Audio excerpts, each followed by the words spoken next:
आज की इस वीडियो में हम बात करेंगे 10 जुलाई के धनु राशि फल के बारे में और साथ ही बताएंगे कब और कैसे हुई थी भगवान शिव की उत्पत्ति।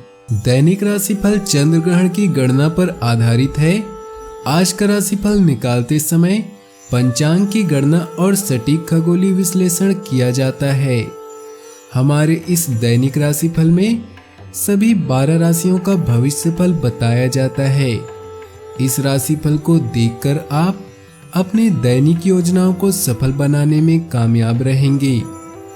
आज के राशिफल में आपके लिए नौकरी, व्यापार, लेन देन, परिवार और मित्रों के साथ संबंध, सेहत और दिन भर में होने वाली शुभ अशुभ घटनाओं का भविष्य फल होता है। शुरुआत करते हैं आज के पंचांग से। हिंदू कैलेंडर के सावन माह के कृष्ण पक्ष की पंचमी तिथि और दिन शुक्रवार है। आज का दिशाशूल दक्षिण है। आज का राहु काल सुबह 10:43 से दोपहर 12:26 तक है। श्रावण मास के कृष्ण पक्ष के पंचमी तिथि सुबह 11:37 तक रहेगी। पूर्व भाद्रपद नक्षत्र पूर्ण रात्रि तक विराजमान रहेगी। सौभाग्य योग रात्रि 8:18 तक रहेगी। चंद्रमा कुंभ राशि में रहेगी। आज का शुभ समय अर्थात किसी भी महत्वपूर्ण कार्य को आरंभ करने का समय सुबह 11:59 से दोपहर 12:54 तक रहेगा। आप में से कुछ लोगों का दिल अध्यात्म और मेडिटेशन में लगेगा। किसी धार्मिक स्थान की यात्रा का प्लान बन सकता है। किसी बौद्धिक काम में आपको कामयाबी मिल सकती है। कोई नई डील आपकी शर्तों पर फाइनल हो सकती है, लेकिन ध्यान रखें कि इसका जिक्र किसी से न करें। भाग्य 79% साथ है। आपके मित्रों की संख्या में वृद्धि होगी। कोई मित्र से आपको अप्रत्याशित रूप से कार्यक्षेत्र में सहायक सिद्ध होगा। सामाजिक क्षेत्र में आपकी प्रतिष्ठा का विस्तार होगा। कार्यों का बोझ बढ़ा हुआ रहेगा। आपको अपने मनचाहे परिणाम हासिल करने के लिए अधिक मेहनत करनी पड़ेगी। अधिकारी वर्ग तथा सहयोगियों का समर्थन प्राप्त होगा। भविष्य की जटिलताओं से बचने के लिए अपने आश्रितों की अच्छी देखभाल करें। कार्य आपसे अधिक मांग कर सकता है, किंतु आपके प्रयास सब कुछ सही करेंगे। परिवार और आपके पालतू जानवर आपके लिए चिंता के कारण हो सकते हैं। अपने स्वास्थ्य के प्रति सावधान रहें। सभी अनुबंध और साझेदारी आपको एक बार फिर आकर्षित करेंगे। लाभ और प्रगति अभी आपसे दूर है, किंतु आने वाले समय में आप वो सब कुछ प्राप्त करने वाले हैं जिसके अभी सपने देख रहे हैं। आप उन सभी बाधाओं से छुटकारा पाएंगे जो आपके रास्ते को अवरुद्ध कर रही है, और निश्चित रूप से जीत आपकी होगी। प्यार और परिवार की बात करें तो जीवन साथी की कार्यक्षेत्र में उन्नति होगी। परिवार में जीवन साथी के साथ अच्छा समय व्यतीत होगा। यदि विवाह हेतु प्रयासरत हैं तो सुखद समाचार प्राप्त होंगे। मांगलिक कार्यक्रम की रूपरेखा बनाएंगे। पिता के पूर्ण सहयोग व आशीर्वाद प्राप्त होगा। प्रेम संबंधों में प्रगाढ़ता आएगी। अपने प्रिय के साथ समय बिताकर नई शुरुआत करें। इससे आपका संबंध मजबूत होगा। कानूनी मामले या मुकदमेबाजी आपकी प्रतिष्ठा को हानि पहुंचा सकते हैं। रोजाना के परिश्रम भरे दिन से ब्रेक लें। पालतू जानवरों या बच्चों के साथ समय बिताएं। आज सभी बाधाओं पर विजय पाने का दिन है। आप अपने प्रेम संबंध में एक नया मोड़ का अनुभव करेंगे, जिससे यह और भी खूबसूरत और उत्साहित हो जाएगा। नए रिश्तों का भी संकेत मिल रहा है। अगर किसी को चाहते हैं तो दोस्ती से शुरुआत करें और धीरे धीरे आगे बढ़ें। ऐसा प्यार पूरी उम्र आपका साथ देगा।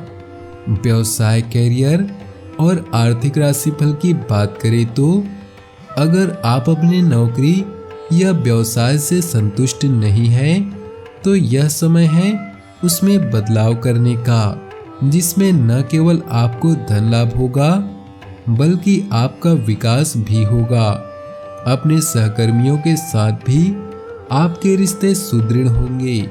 इस समय ऋण, रोग या अन्य बाधाएं भी आपका कुछ बिगाड़ नहीं पाएंगी।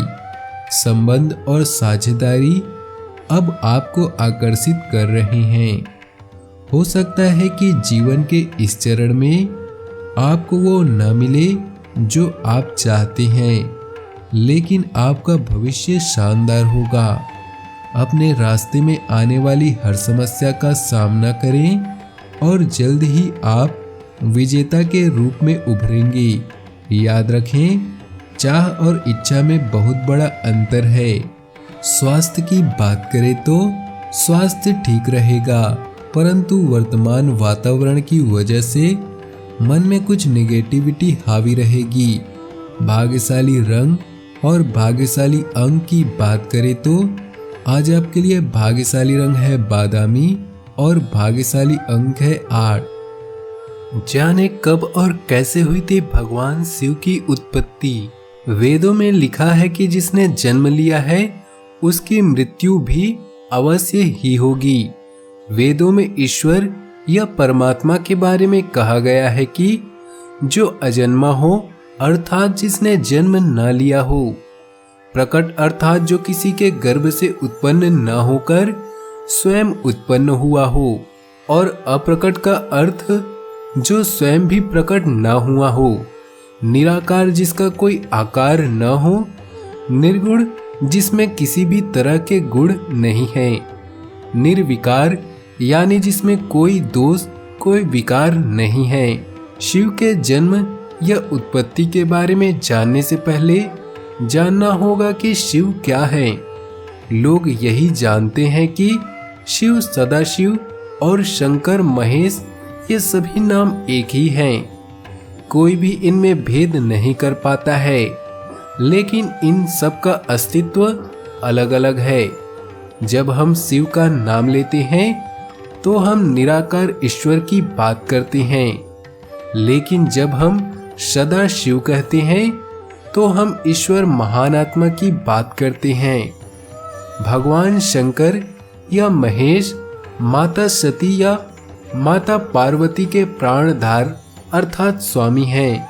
यहाँ पर हम पार्वती या सती नहीं, पराशक्ति अंबिका की बात कर रहे हैं। ऐसा माना जाता है कि माता अंबिका से भगवान शंकर की उत्पत्ति हुई थी। माता अंबिका को प्रकृति सर्वेश्वरी त्रिदेव जननी कहा गया है। अंबिका सदाशिव द्वारा प्रकट हुई है। उनकी 8 भुजाएं हैं। माँ अंबिका अनेकों प्रकार के अस्त्रों को धारण करती है। वह सदाशिव की अर्धांगिनी दुर्गा है। सदाशिव से दुर्गा की उत्पत्ति हुई।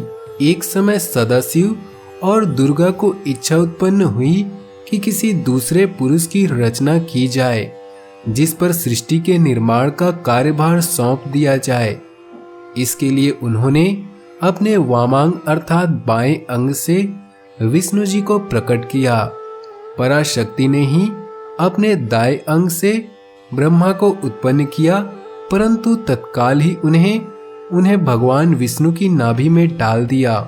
इस तरह ब्रह्मा की उत्पत्ति विष्णु जी के नाभि से हुई, लेकिन ब्रह्मा जी इस बात को मानने के लिए तैयार नहीं थे और श्रेष्ठता को लेकर दोनों में युद्ध हो गया। तभी एक दिव्य ज्योति प्रकट हुई। तब उस दिव्य काल स्वरूप ज्योतिर्लिंग ने कहा कि तुम दोनों पुत्रों ने सृष्टि और पालन नामक 2 कर्तव्यों को मुझसे प्राप्त किया है। इसी तरह से मेरे गौरवपूर्ण स्वरूपों रुद्र और महेश्वर को मुझसे संहार और तिरोभाव अर्थात अदृश्य होने का भाव प्राप्त किया है, लेकिन उन्होंने कभी भी अपने कृत्य को नहीं भुलाया।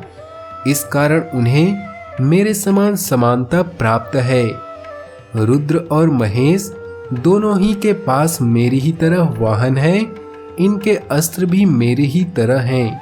अर्थात सदाशिव से दुर्गा का जन्म हुआ और सदाशिव दुर्गा से ब्रह्मा, विष्णु, रुद्र और महेश्वर की उत्पत्ति हुई। इससे यह सिद्ध होता है कि तीनों देवों की और रुद्र का जन्म सदाशिव और जगत जननी माँ दुर्गा से हुआ है। किस स्थान को माना गया है जन्म स्थान? काल स्वरूप सदाशिव ने शक्ति के साथ एक क्षेत्र का निर्माण किया जिसका नाम शिवलोक है। यह स्थान कोई और नहीं बल्कि पवित्र क्षेत्र काशी है। काशी को मोक्ष का स्थान माना गया है। यहाँ पर शक्ति और शिव दोनों पति पत्नी के रूप में निवास करते हैं।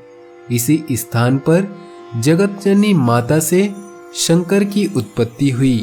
अपने जीवन में खुशियां बनाए रखने के लिए और भगवान भोलेनाथ का आशीर्वाद प्राप्त करने के लिए वीडियो को लाइक करें, दोस्तों के साथ शेयर करें और नीचे दिए कमेंट बॉक्स में सच्चे श्रद्धा भाव से ओम नमः शिवाय जरूर लिखें ताकि आपकी सारी मनोकामनाएं जल्द से जल्द पूरी हो सके। वीडियो अंत तक देखने के लिए आप सभी का बहुत बहुत धन्यवाद। आपका दिन शुभ हो, मंगलमय हो।